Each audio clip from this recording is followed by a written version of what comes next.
arrangements? Yes. And what were they, if you recall? She lived in a house with a friend of ours, Scott Bladorn.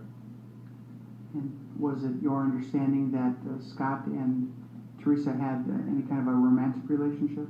No, no romantic relationship. Just roommates? Just roommates. Mr. Hilgis, when was the first time that you heard your friend Teresa had gone missing?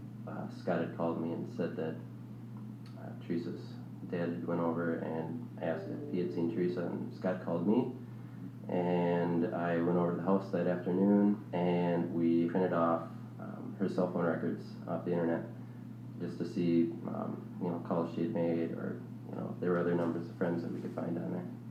Finding her cell phone records, how does something like that occur?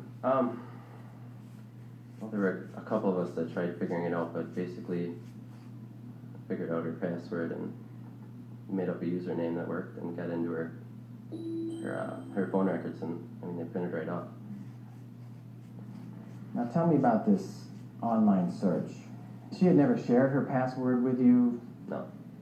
So you just went online to Singular Wireless or whatever.com and just guessed her password?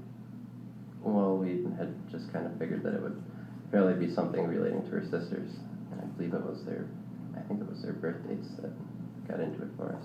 I'm not exactly sure about what the password was, but... Okay.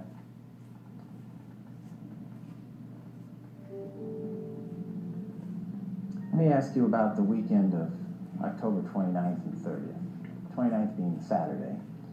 Did you see her or talk with her that day? I don't believe I talked to her on Saturday. I don't think so. Okay. Did you talk with her or see her on Sunday? Yes. And where was that? At her house. And how did that come about? I had just stopped briefly. I think I was dropping something off for Scott, and she was sitting there at her computer. So the last time you actually saw Teresa was Sunday? Yes. Do you know about what time that was? No, I don't know. I mean, we're talking morning, afternoon, night? I don't know.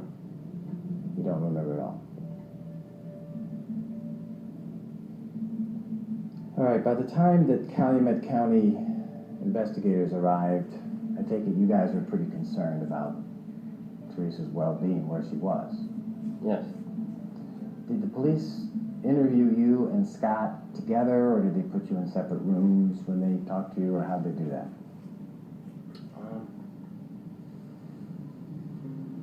I believe we were in the same room. Okay. Did the police ever ask you for any kind of alibi for October 31st? No. They never asked your whereabouts whatsoever? I don't believe so. Okay. So it'd be fair to say that you weren't in any way treated like a suspect that you could tell. That's correct. And even on the 5th and thereafter, when the search narrowed into the Averys, the police actually let you through some checkpoints along with some other searchers, you leading them to come and search the area, right? Yes. Area around the Avery property that they had made off limits to the general public, right? Yes.